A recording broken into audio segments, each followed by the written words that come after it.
everybody. It's Romania Black, and I couldn't really wait. We're on episode 21 of Blue Lock. Yeah! Awesome! So, I do have a couple comments that I want to address, but I'm really super excited by what we're going to get. I can't wait. I'm super excited, and I want to talk to you all about it. So that's where we're at. But yes, so when we last left off, the game has started, and I'm really super excited because so far, I believe it's tied 2-2. I could be wrong, but I think it's tied 2-2. Or it might be 3-2, but I think we're still tied. Reen was starting to get a little frustrated. Good, he's showing some emotion. Glad to see it. And Nagi had a little period of evolution last episode. I was pretty proud of Nagi. I was like, good on you, bud. You're realizing Nagi has spent the entire series waiting for people to do things and set the ball up for him. And this episode, he was like, nah, I'm gonna charge right in. And I'm like, good. He's making decisions, and he's making plays and having Asagi keep up with him. And I'm like, good, that's amazing. So exciting stuff, right? But I do have two comments that I want to talk about before we dive into this episode. The first one is from Courtney Ashley. They talked about how the mangaka of Blue Lock said in an interview that one of their favorite scenes so far in the series has been when Bachira walks outside with Reen back in episode, I guess it was episode 19, like walked out and saw Asagi like posing up against the side there and said it was like a romantic comedy. And I'm like, oh, mangaka, you know exactly what you're doing. How dare you?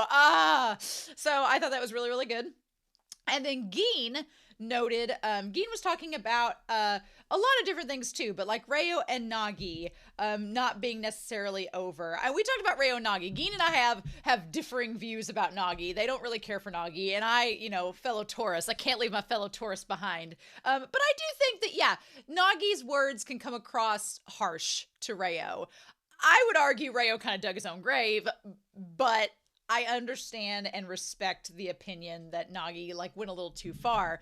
But my thing is, I don't think Reo and Nagi are over. I think that this breakup, if you want to quote it, put in air quotes, I think it's just temporary. I think that Nagi is not going to let Reo or anybody else necessarily use him anymore and not measure up alongside him, because that kind of was the thing. Yeah, Reo was able to kind of back it up for a while, because when they first started soccer 6 months ago, Reo was like, oh, I need you to play with me. And from the onset, you might think, oh, well, Reo's just using Nagi because Nagi's really good and Reo's just using him for his own ends. The thing that Blue Lock does that's really cool is he kind of had Reo be good, right? The problem was when that gap of talent started to develop, you had Nagi who was like, well, I need to be around the strongest people because that's going to lead to my evolution. So I'm going to get on Asagi's team. I'm going to follow him. I'm going to follow these people that are really strong, that are stronger than us, and get better that way. And Reo's problem is he didn't want to do that. He just wanted to stay with Nagi. And Nagi's like, I can't be with you right now because that's not going to be how it needs to be. So I think that Nagi wants Reo to get to his level. He wants to keep playing with Reo, but he knows in order for them to keep playing soccer in Blue Lock, this is just what you have to do. So, I mean, it is what it is. It's a breakup. It sucks, but I'm like, I don't hate Nagi for it. I hope that Reo can read between the lines. He's not very good at that, but I hope he can read between the lines and try to do exactly what Kunigami is doing, do what Asagi has done and build up to that level, right? But we'll just have to see. It feels like Chigiri and Asagi and Bachira, everything was kind of sugar-coated with them. Chigiri was the most sugar-coated. He's like, I'm waiting for you, hero. That's what you want to hear if you're in Kunigami's position, right? And then, Bachira took it a little step spicier where he's like, I'm not going to wait for you. Come and get me. And then Nagi's was the most extreme, right? So there's been levels with that, right? But Geen also pointed out that Asagi was the one who said, you need to become the one who chooses, not waiting to be chosen. And that's where Reo is kind of now. I thought it was Nagi that said that, but it was Asagi, which just kind of adds salt to the wound. And you're like, oh no. And then finally, apparently the monster that narrates Bachira's portion of the story and Bachira's mother are voiced by the same voice actress. So I thought that was pretty cool. I liked that. I was like, oh, that's a nice little touch. I like that quite a bit. But yeah, I really thought last episode was going to be like the doom and gloom episode, like the chips are down, what we're going to do. It might be this one. It might be this episode. I don't know. We'll have to wait and see about that. But I'm really liking this game so far, but if Reen is frustrated, should we be worried about that? We might need to be worried about that. So we're going to have to just wait and see what we get. But in any case, before we start, though, we're getting down to the wire. It's episode 21. We're down to like 4 episodes, 21, 22, 23, 24. We can't forget to talk about the best sports anime ever. And who better to talk about that than Trikawa? Have a look. Sometimes you have to create chemical reactions not only with your own teammates, but with your enemies as well. And other than Blue Lock, there's another series where chemical reactions for the characters are constantly happening, and that's Ace of the Diamond.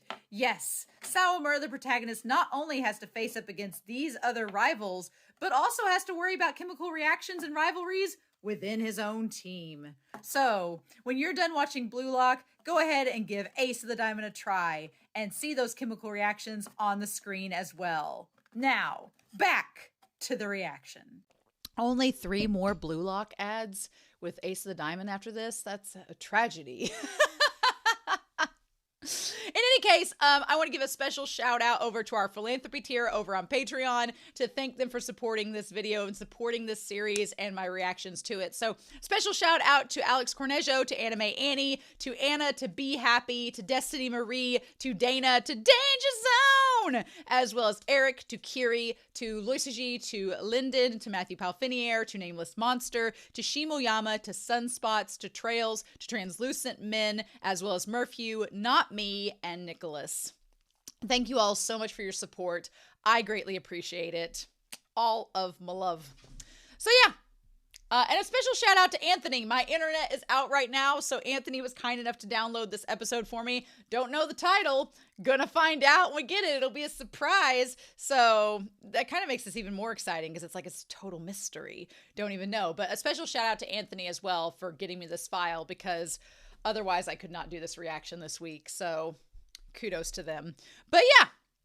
So we're going to get this party started and see what happens. And we're going to do that here in 3, 2, 1. And yeah. And let's do it to it, Lars.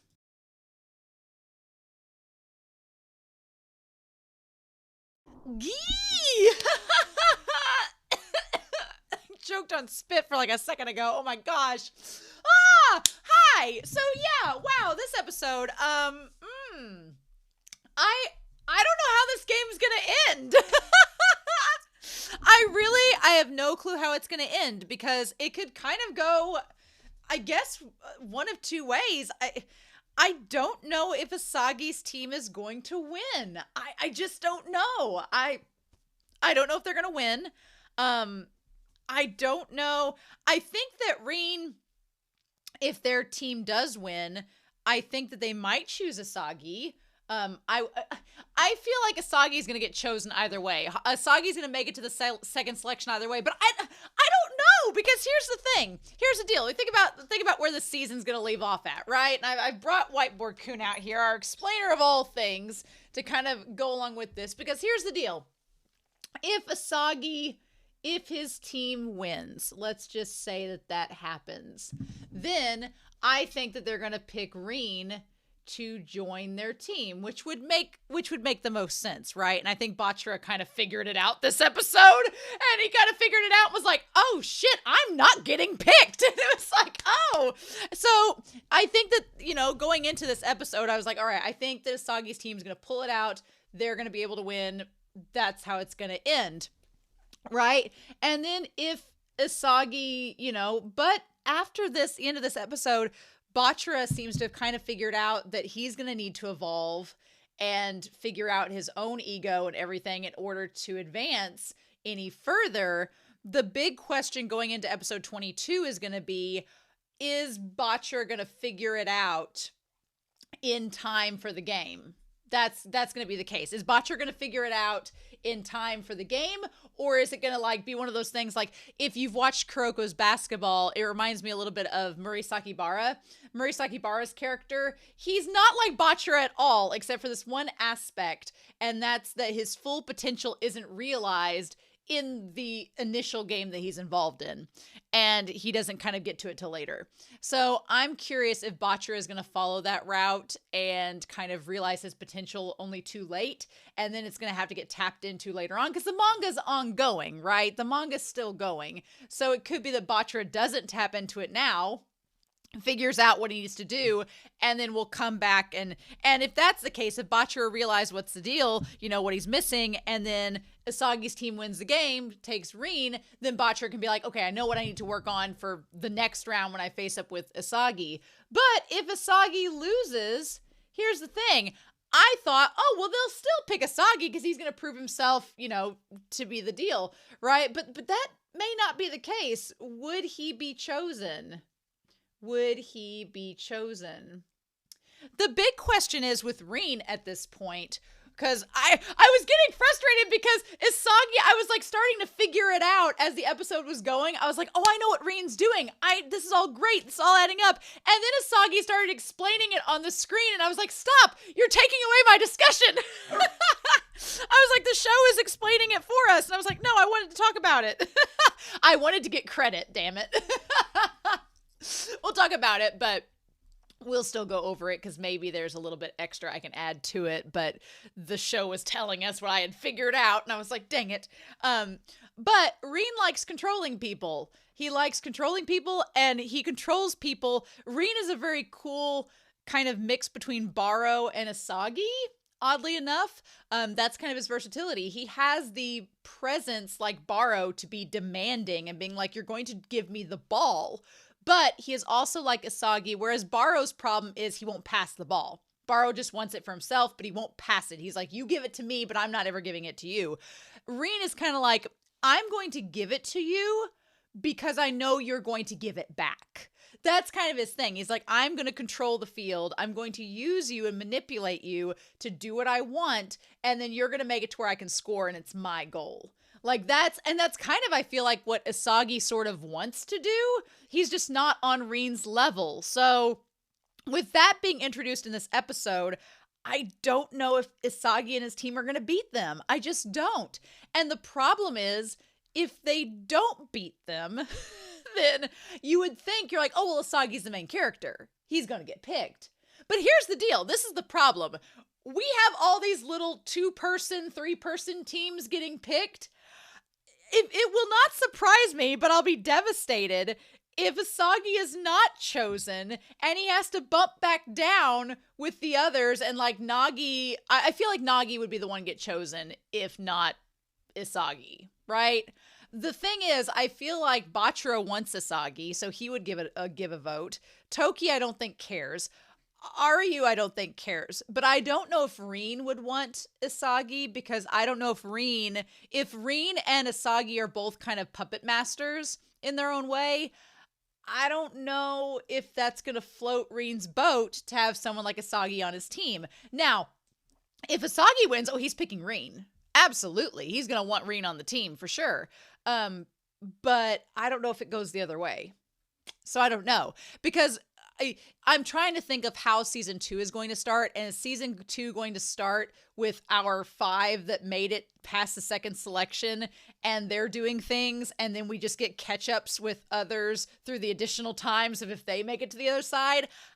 I don't know. Or will Isagi lose, not get chosen, and then season 2 is going to be him having to face these other groups and work his way back up? I don't know. And I commend this show for making me question. I commend this show for making me wonder, like, well, what are we going to do? So I don't know. So we do know that Nico made it. I was just questioning about Nico last episode. We know that Nico made it. We know that Zantetsu made it.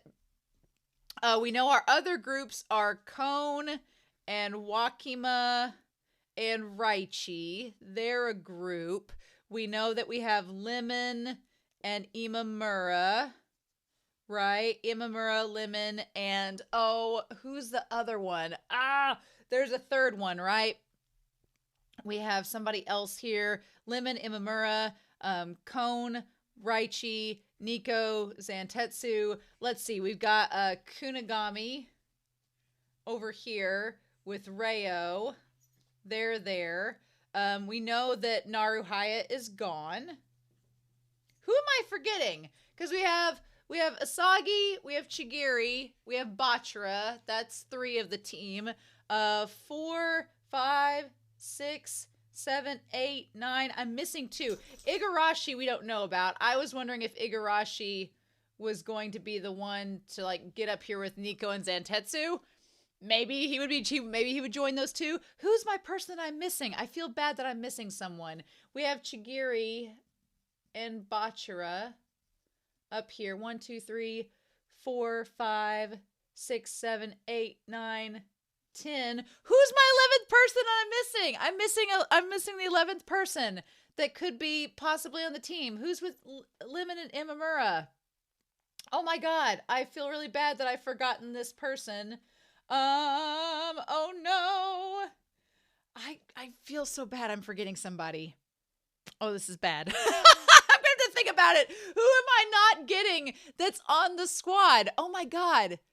I'm forgetting someone.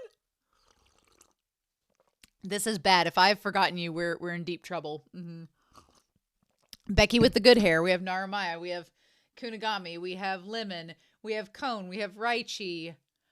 We have Chigiri. We have Igarashi. 1, 2, 3, 4, 5, 6, 7, 8, 9, 10. Who the fudge is the final one? Well, this sucks. I'm going to think of it in a minute. I'm going to have to run back and think of it. Who was the third person that was lit with Lemon and Imamura? Oh my god. Geen! Oh, thank the Lord it's Geen. And it's Kone with down here with Lemon and Imamura. Oh my god, my brain quit working. You guys are like, bitch, get it. Okay. So yeah, I mean, we have all these other people on here. Technically, if Igarashi joins them, whatever, fine. If all of Team Z made it past the very first stage of selection 2, sure, okay. But yeah, so I don't know. I feel like Asagi wants to devour Rin. The question is going to be, is that going to even be a thing that is doable? We don't know. But, oh man, this episode being called I'm Not There is really, really good. I like that. Because it's almost like Bachira acknowledging that he's not quite on Rin's level yet. And he's not quite on Isagi's level yet. We'll talk about the whole dream sequence. Okay, so, Henri, girl, you're out here in your 2007 fashion, wearing your horizontal striped shirt with the tank top underneath. I wore that back in 2007. I hear you, girl. It's all coming back in style, so I don't blame you. We were talking about this in the Discord, like I said in the reaction, and I was like, Ego does not deserve Henri. She does so much for him. And then there was someone in the Discord that was like, well, she's kind of messed up too for sticking with him after all this time and not getting that he doesn't like her. And I'm like, fair enough. So she's got her own issues. She is kind of clingy with Ego. There better be a damn good reason. I'm guessing because he's 6'3" and athletic, perhaps. But girl, he's just so unnecessarily cruel to her, where she's like, look, Brain, look, Brain, Rin's make a score and Nagi scored 2, Brain. And he's like, shut up, Pinky. I'm like, what the fudge, Ego? Why are you doing this? Why are you being so mean, to Henri, right? She didn't deserve that. The video file that I'm trying to watch to talk to y'all in this discussion is not loading. And I've sat here for 30 minutes waiting on it. It just stopped loading for some reason. And my computer, just the wheels are spinning. And I'm like, son of a bitch. And I've literally sat here for 30 minutes waiting on it to reload. So I'm like, fuck it.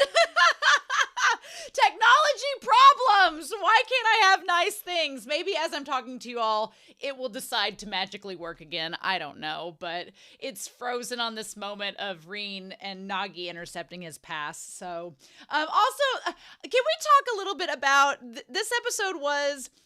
So far the animation has been really good in this series, But this episode was the first time I went, that looks weird. And it wasn't necessarily the animation. Like, there were a couple expressions that were a little bit bizarre. But it was the CGI little models of them on the field, like going towards the ball. And I feel like they've used those CGI models before, but very sparingly, like one time per episode. You've seen the little 3D models, maybe.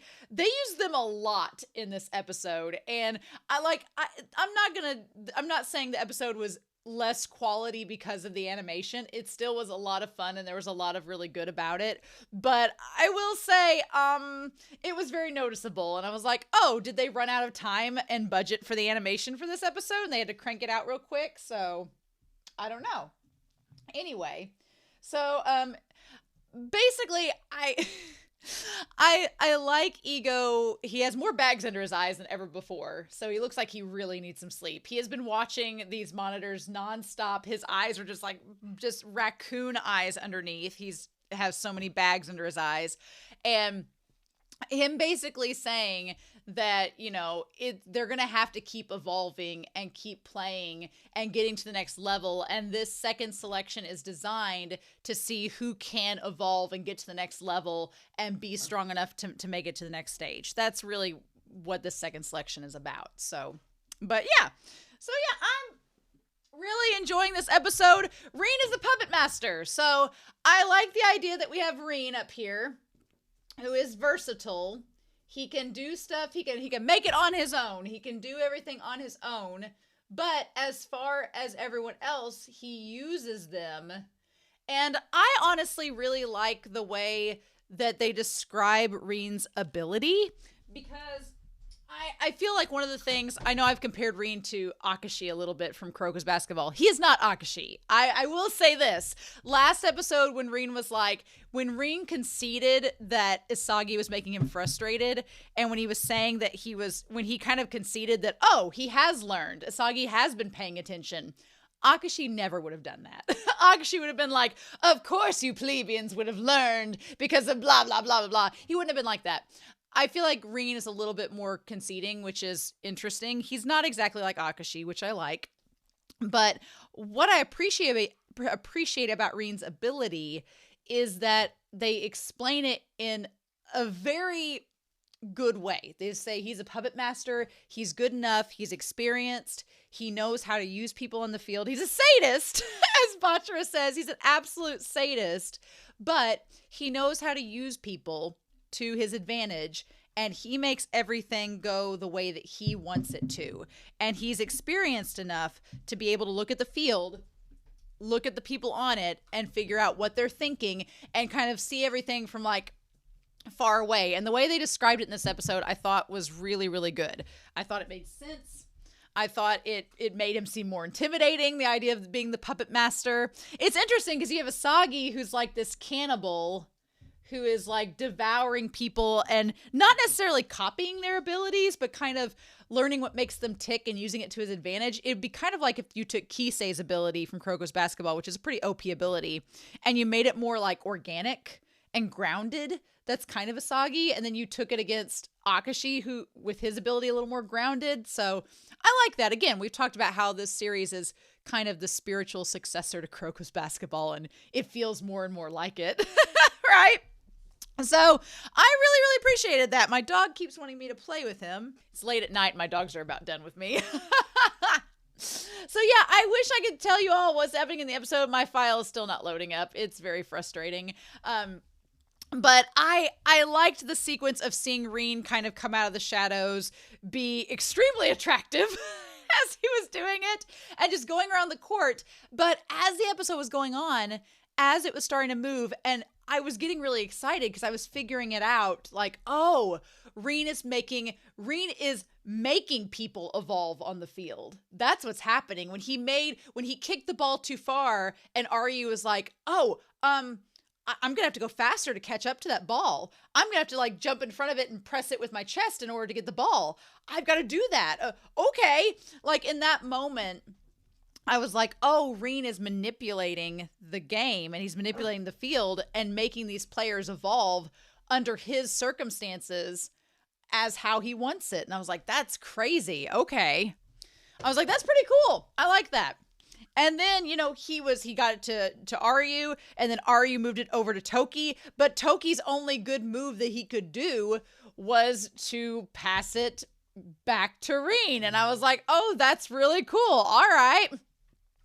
So I really liked that. I liked the idea of it being what Reen wanted. So yeah, I liked the idea of Reen manipulating the field and making the ball go first to Aryu, then to Toki, and Toki had to pass it to him. And then just as Asagi thinks that he's got it all figured out, then he passes it back to Bachira. And Bachira was really vulnerable in this episode. Like, he had a lot of moments where he was trying to catch up with Reen and Asagi. And that's kind of the crazy thing, is that Reen and Asagi, they are both like accelerating. They are both moving at like a really fast pace with their evolution. And they're like, Reen and Asagi are like Sherlock and Moriarty trying to like outdo each other on the field. And I can see why you all would ship them like that. I can see why you would want to ship them based on that dynamic, because they are kind of like Sherlock and Moriarty trying to like outmatch each other and use the people around them to their advantage. You know, Isagi's just less of a sadist about it than Reen. So, and Bachira kind of figures it out and is like, oh, I'm getting left behind by them. And there's this moment where Bachira kind of like goes back to the dream he had where he's being left behind, where he finally gets to play with the famous player and the famous player leaves him behind. And so he, at the end of the episode, has to question, why am I doing this? What is my point in being on the field? Why am I playing soccer? And is it just because I wanted there to be a real life, I wanted to find the real life version of the monster imaginary friend that I had? Is it that? If that's the reason, that's not going to make me Japan's top striker. That's not going to cut it. And I like that Bachira kind of realizes in this episode, he's like, oh, I'm maybe not doing this for the right reasons.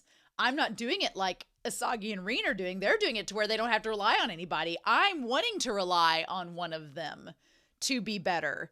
And so that's going to be the big question, is what does Bachira do with this information? Is he going to evolve in the next episode? And is that evolution? Because it's 4-3. They just need one more goal. That's all they need, right? That's all they need is one more goal, and they're good. So is Bachira going to evolve and they're going to win 5-3 or 5-4?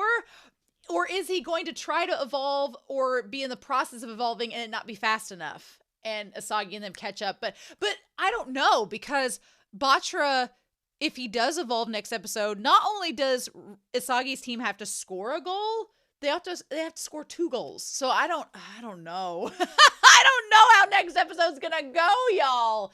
Oh, I don't know what we're gonna get. That's so scary.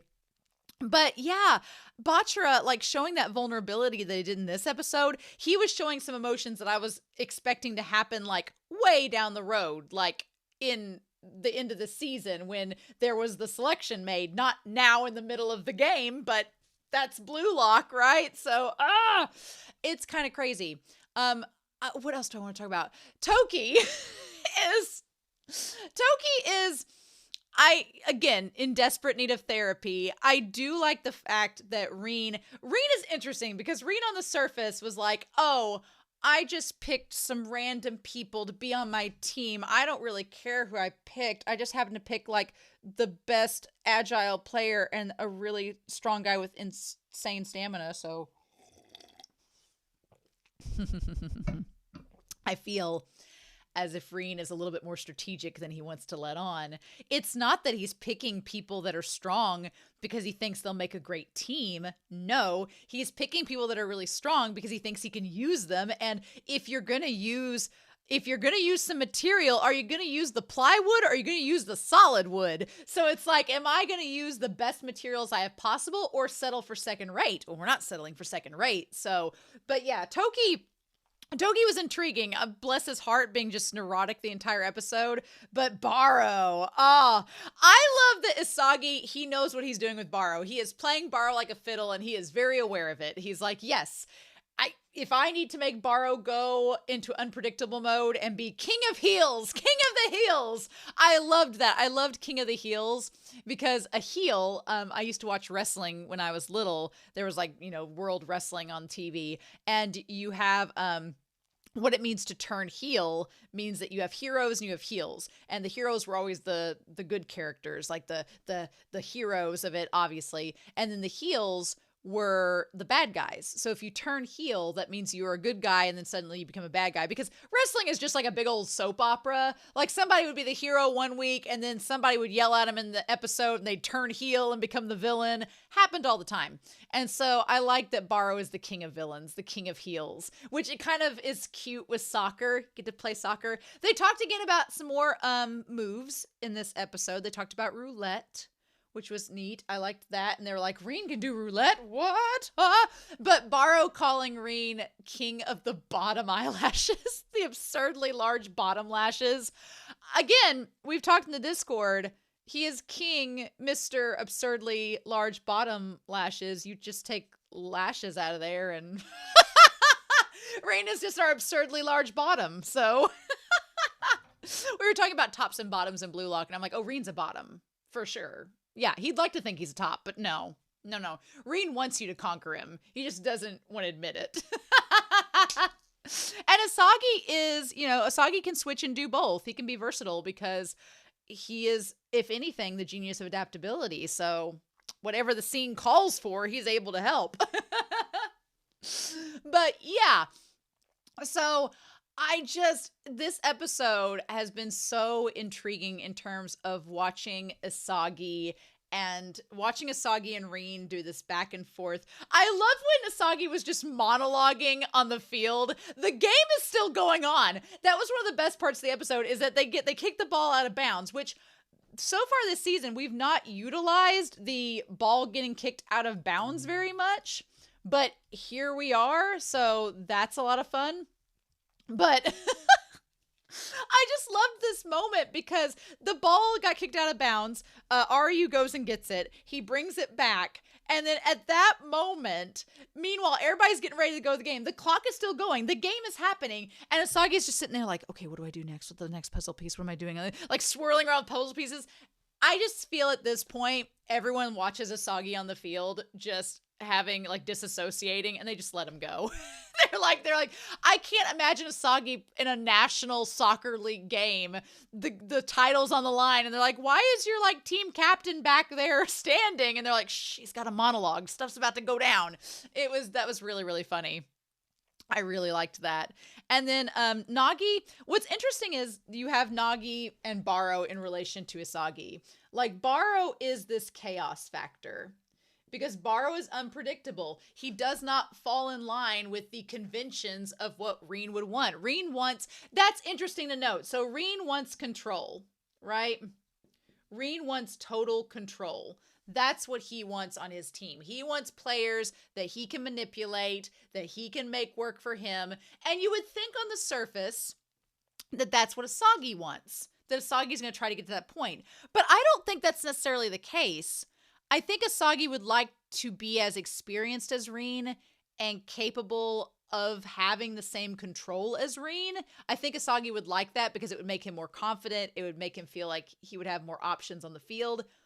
But here's the thing. Reen wants a bunch of players who will do what he says, because that's how Reen works. Barou is not going to do what you say, ever. Not really. He's going to have it his way. And if his way falls in line with your way, well, then you might have something going on. But otherwise, no. So what's interesting is that Asagi, in order to beat a control freak like Reen, what can you do? Well, one solution is to be unpredictable.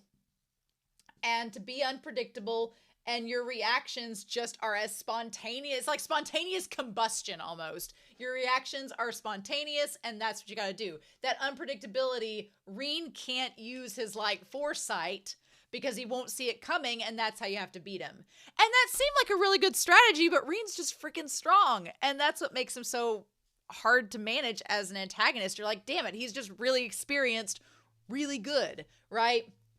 So I don't know how this is going to come into play. Again, Asagi has not devoured Reen. or tried to devour Reen yet. He doesn't know if he can. And I'm like, dude, you just got to work up an appetite and then you'll be able to devour him. Also, there's so many sexual innuendos you can make in this damn series. And I've been holding myself back. I've been trying to be classy.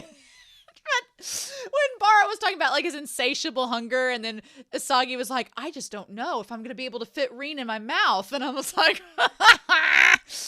well, if you try hard enough, it may be easier than you think. I feel so dirty and wrong suggesting all of it, but I was just like, I mean, our minds are in the gutter at this point. What can we do? What can we do?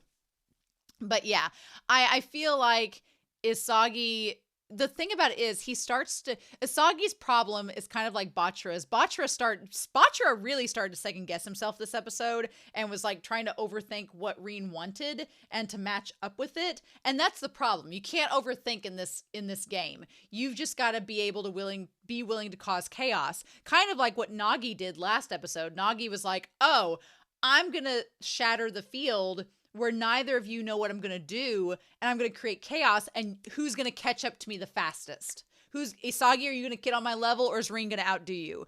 And that's kind of extended over into this episode, where Barou is like, Nagi is like intentional chaos. He knows he's causing chaos. Nagi is very self-aware of the chaos that he is causing and what its effect is. Barou don't know. Barou is just like, I'm sick and tired of you stupid donkey geniuses over here trying to outshine me. Get out of my way and just let me bulldoze through here. And there's no like methodical approach. Barou is just pissed and tired of it. So it's funny that you have Nagi and Barou coming at it from two very different perspectives, but still creating the chaos that can overpower Reen. Or, theoretically can, unless you're just as good as Reen and you manage. The yellow cards were so frustrating because I feel like if they hadn't got that yellow card, then I don't know if Reen would have scored so immediately. And that just completely ruined the momentum and completely changed the game. I like Barou being like, I was hugging him. And I was like, nobody in their right mind is going to believe that you were hugging them. No, nobody's ever going to believe that. That's never going to be a thing. No. But it's really funny and cute that you think that, Barou. So yeah, oh my gosh.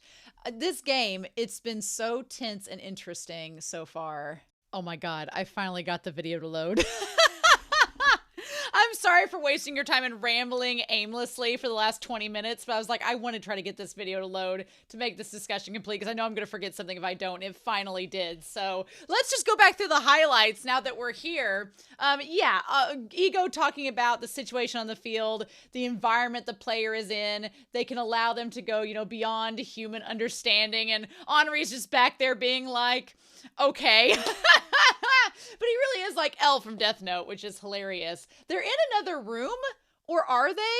They seem like they're in a different room than earlier. Maybe we're just seeing like the back bookshelves now beyond that. Henri's outfit is adorable. I would wear that to cosplay in a heartbeat, right? So you know what? At this point, I just try to shrug off any time in Blue Lock. Isagi or one of the players is like, now that I've done this, I'm going to win, or I'm going to do this. I'm just like, it's just jinxing. But Isagi being like, with Nagi, I can go head to head with Reen. So Isagi is kind of getting to the same position as Reen. He wants to be able to use people on the field like Reen does, but instead of trying to micromanage and control them like Reen does, Isagi's like, no, I want like a team of crazy people that are chaos and that you're not going to be able to predict what's going to happen. I'm the only one that's going to predict what happens. And Isagi's just working on that. He's not quite on Reen's level, but I also like this Isagi wants to beat Reen by himself. And they start to kind of get that way when Bachira notes that they're like going at it with each other. It kind of almost seemed like Almine versus Kagami in Croca's basketball. And that feeling was really cool. I was like, oh, I want Isagi to beat Reen and for Reen to like become interested in Isagi, but I just don't know if that's going to be able to happen or not. This series really makes me wonder if that's going to be a thing. And Reen could care less. Reen just always has this disinterested look on his face, right? But I do like that, again, Bachira's wondering, why do I play soccer? What's my purpose? And meanwhile, Asagi is like, if I'm going to be the best striker, I have to be able to beat Reen on my own. If I can use others, great, but I have to be able to be like Reen and be able to make the goals like he does. And I'm like, Reen clearly has a ton more experience than Asagi does. So, but we've talked about prodigies versus people that just work really, really hard. Is Reen a prodigy? I don't think so. So maybe Asagi can catch up. I don't know. But Bachira seems like he's having a lot of fun, right? And he seems like he's up for whatever ends up happening. Either way, again, I know a lot of people in the Discord have been trying to shove like Bachira and Reen at me as a ship. I don't ship them. I think Bachira is fine with Reen. I like them platonically as friends. I think Reen wants to be friends with them. And he acknowledges that both Reen and Asagi are like the real life monsters that he's always wanted to play against. But at the end of the day, I just don't get any romantic vibes from Reen and Bachira at all. Reen could care less about Bachira in terms of that. I feel like if Reen's going to show romantic interest towards anybody, it's probably going to be Asagi if Asagi can beat him, but I don't know. But I do think that Bachira is like, as long as I get to play with someone who's like the monster in my heart, I'm going to be fine. So if that ends up being Reen, it ends up being Reen. So we just have to wait and see. But yeah, and then yeah, Nagi pointing out the roulette. I'm glad that Nagi recognized the roulette because he's been watching videos and trying to get that. But yeah, Reen is a manipulator, and I like the effect of the puppet strings on there. And he's like, I felt bad. Again, when you talk about shipping, Bachira tries to like go up and give the high five to Reen. He's like, come on, Reen, high five. And he's like, no, NPC number 2. At least he gave him number 2. I mean, who's NPC number 1? That's the question. Or is there no NPC number 1? Does it just start at number 2? But it's non-playable character, so there has to be an NPC number 1. Is Asagi NPC number 1? That'd be hilarious. But again, I just don't get any romantic vibes from Reen and Bachira. He just ignores them, and I'm like, that sucks. I don't want that for Bachira. I don't want Bachira to try to pursue somebody that just absolutely doesn't. Because here's the thing. Bachira's trying to be friendly. And he's trying to be friendly and just get Reen to open up. But I don't know if he's necessarily trying to melt his heart and make him dance like Asagi is. That's just the shipper in me coming out. I need to stop. I need to stop, but I just don't see it with Bachira and Reen. I want them to be friends, though. I think Bachira's trying that. So yeah, let's talk about the animation throughout this. I mentioned that at the very beginning. With the exception of Barou was drawn amazing in this episode, and he looked absolutely fierce, especially when he had the lion, like, prowling, stalking through. That part of Barou looked really, really good. But the little 3D CGI models that look like little stick figures, I mean, I watched Reboot in the 90s. I'm fine with whatever CGI. It's not anything bad. But here's my thing. If you're going to have here's my thing with CGI that's bad or animation that's not like of stellar quality. My whole thing is like consistency.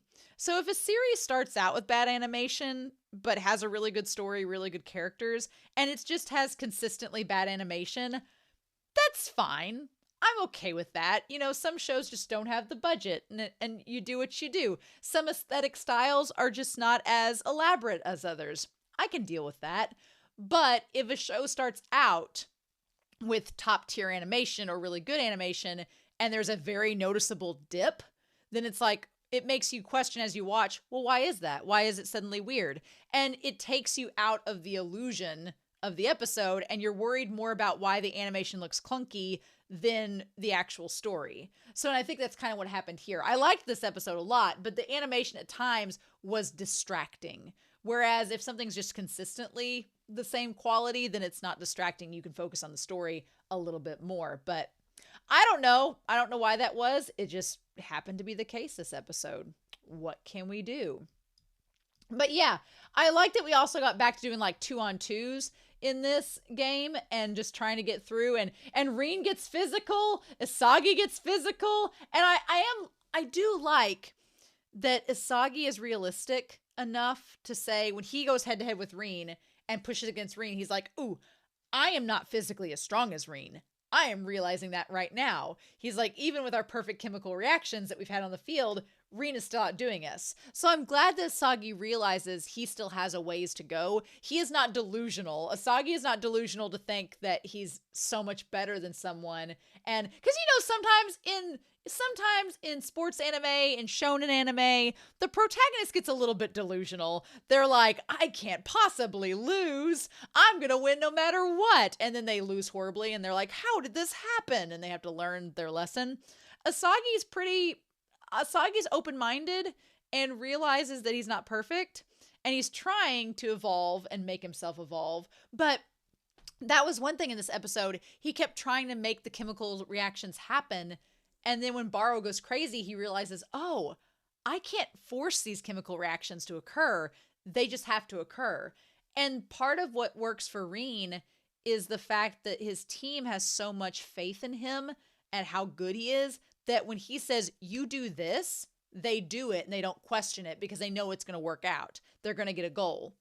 And Asagi is just not quite there yet, especially when you've got somebody like Barou on the team, right?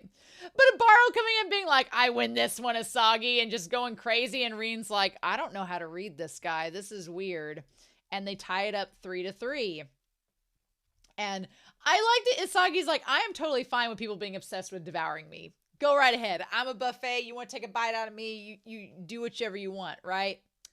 And Reen's playstyle processes everything rationally. Yeah, when Reen was like, I'm updating the system, I'm like, are you putting like a Norton antivirus patch on all this? What's happening? I like that they describe Reen as a computer and they're trying to like bug him and he's constantly trying to patch everything up. I'm like, what is happening? And that kind of makes sense. He calls everybody NPCs. So that makes sense. But I love the analogy. I think it's really fun to say with Reen. So I don't know. Asagi doesn't seem much like a processor. He's a little bit more organic. So that's interesting that Reen is like the boss programmed in a video game. And Asagi's like, I just got to beat him. But yeah, and that's when Bachira has his revelation about how he could be getting left behind by them. What do I do? He's like, everything's been set up here. And then that's when the ball goes out of play. And I love the image of Asagi and Reen, and they're talking about using Barou. They're like, whoever uses Barou the best is going to win this match. Is Reen going to use him and have his moves help Reen in the end, or is Asagi going to be able to use Barou and make him go out of control to distract Reen? And while they're having this Sherlock and Moriarty monologue, Bachira's over there being like, these guys are evolving and they're incredible and they're reading each other and competing at an unbelievable level. I'm not there. Roll credits, right? He's like, my dream is coming true. I can play soccer with monsters. It's a monster's ball. They're all these crazy soccer players. But then he realizes that he's not evolving at the same level as them. And it's because he's like, to them, I don't exist. He's like, what am I to you? And then Asagi, Asagi's not paying attention to Bachira right now because Bachira is on the rival team. He of course he's not going to do that. I do like the moment where he stops Chigiri and he's like, hey, is your knee okay? And Chigiri's like, yeah, I'm just really tired. I love that even in this moment where Asagi can go from 5 seconds ago having this sinister look and being like, I'm going to eat you, to 5 seconds later being like, hey, is your knee okay, man? And I'm like, Asagi is a demon on the court, but you get him off the court half a second, he's a lamb, right? Mm-hmm. And I like that Chigiri's leg is okay. I'm glad that wasn't a plot point because I was like, I was going to be really pissed if they used Chigiri's leg as a reason for them losing. I was going to be like, are you kidding me? But no, he's just running on empty. They're all running on empty. I like that much better. I'm glad the show opted to go that route, right? But yeah, he's like, thanks to Chigiri's passing, I can keep up with Reen's reading of the field, but nobody can keep running around. So he's like, if we're all maxing out all of our energy, what can I do to we need to finish this game before everybody gets tired, right? But that's when the yellow cards are called and they get the shot. And Reen's like, yeah, you thought you knew me. You thought you done knew, but you didn't know me at all. Reen's like, you all are 2 steps too slow. Nope. He's like, and that's when Bachira says Reen and Asagi are listening to their own egos and scoring goals for themselves. But why am I playing soccer? What is my ego? And that's it. I'm not there. So again, This series is doing such a great job at making me not know what it's gonna do. I don't know if, again, I think there's 4 possibilities, I guess, at this point.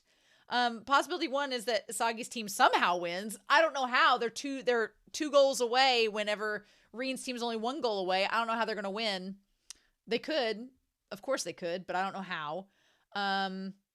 2, they lose, but then who does Reen's team pick? Would it be Asagi or would it be somebody else? I don't think that Reen would pick. Let's break this down. I don't think that Reen would pick Chigiri. If Reen was going to pick somebody to use, I don't think he'd pick Chigiri. They already have Ryu. They don't need somebody like that. Barou, they don't really need Barou. They have somebody like that with Toki. The obvious choice, if it's not Asagi, is Nagi, right? Because Nagi has great ball handling. He'd be somebody that Reen would want. So our options are, there's pretty much 3 options. Either Asagi's team wins, and I think they will, and then they have to choose whether they pick Reen or Bachira. 2, Asagi's team loses and Reen picks Asagi. Or 3, Asagi's team loses and they pick Nagi. I don't know. I don't know. Here's the thing with your options in that regard, because if you have it to where, let's say, Asagi team loses, you have Barou, Chigiri, and Nagi. Well, you have 3 people there who would have to go up against Kunigami and Reo possibly for a rematch, and whoever they got to join their team. So that could be interesting if they did a rematch to, pick who would go next and what they would end up doing. But I feel like that's what is it? What am I trying to say? I feel like that is it's like the staircase that feeds into itself and it's just an endless cycle. I feel like it would just be an endless cycle. So I feel like Reen's team needs to lose. Otherwise, it's just going to be this endless cycle until Nagi or Reo or Kunigami or Chigiri or Barou, one of them's rooted out. I don't feel like that needs to happen. They don't deserve that. They all deserve to make it past the second selection. So I don't know. But also, that does beg the question, if Bachira does evolve next episode and finds their purpose, if they manage to do it before the end of the game and they find their purpose and they evolve, is it going to A, let Reen's team win, or B, is their team still going to lose, but will it cause Asagi to consider picking Bachira over Reen? I don't know. That's a good point too. If Bachira does evolve, but if Bachira evolves, then they're going to score a goal and win the whole game, right? So I feel like I'm theorizing so much. But if Bachira evolves, his team's already at 4 goals. They could possibly score their 5th and be over, right? And then it's a matter of who do they choose. If Bachira somehow evolves and somehow Asagi's team wins, still, despite that, would it cause Asagi to choose Bachira? If Asagi's team won and they picked Bachira and left Reen behind, that would be interesting too, because Reen's whole deal is he's like, no, I need to make it to the next level. Losses are not acceptable. I can't breathe or survive if I lose. If Reen loses and Asagi chose Bachira and made Reen, and he was like, okay, Reen, you catch back up with me, that would be insane. And Reen would probably be like, just bulldoze the competition and be like, I have to get back to Asagi and take him on once again. That could be really cool. There's literally 5 ways this season could end. And I don't know which ending we're going to get. And that's honestly, for a sports anime, really clever and really refreshing. Because usually you're like, well, the team's going to win or they're going to lose. And you don't know. But here, there's like 5 options, at least, that they could do. And all of them are plausible. All of them make sense. All of them seem like they're possible. So, oh my God. I don't know. I don't know what we're going to do. But we got Nico and we have Zantetsu. Poor Zantetsu. He's just not very smart. Bless his heart. He has those glasses, but they're just for show. And I like Nico though. Nico though is describing himself as like an anchor. So you have Asagi that's kind of the anchor of his team. You have Reen, who is really the anchor of his team. You have Nico, who wants to be the anchor of this team. I feel like Kunigami is the anchor between him and Rayo. And then amongst our other ones, I would say Wakima is probably the anchor between Gin and Raichi. Lemon is definitely the anchor. And yeah, and Naruhai is dead, so. Oh, I'm so sorry that this episode's discussion was all over the place. I literally, for about 40 minutes, watched my wheels spin for this episode, and I couldn't get my computer to restart until right when I started this segment back over again. Internet troubles, y'all. Technology troubles, y'all. It is just, what can we do? But in any case, I'm very curious to hear your thoughts down below. I hope you all enjoyed this reaction discussion, as crazy and chaotic as it was, but hopefully we'll gather ourselves together and get ready to go into episode 22. We only have 3 episodes left. I don't know how this game is going to end, and I'm really excited to see what happens next. So, in any case, I hope you all have a wonderful week. Please stay safe, take care, and yeah, I'll be back very soon with more Blue Lock. Bye!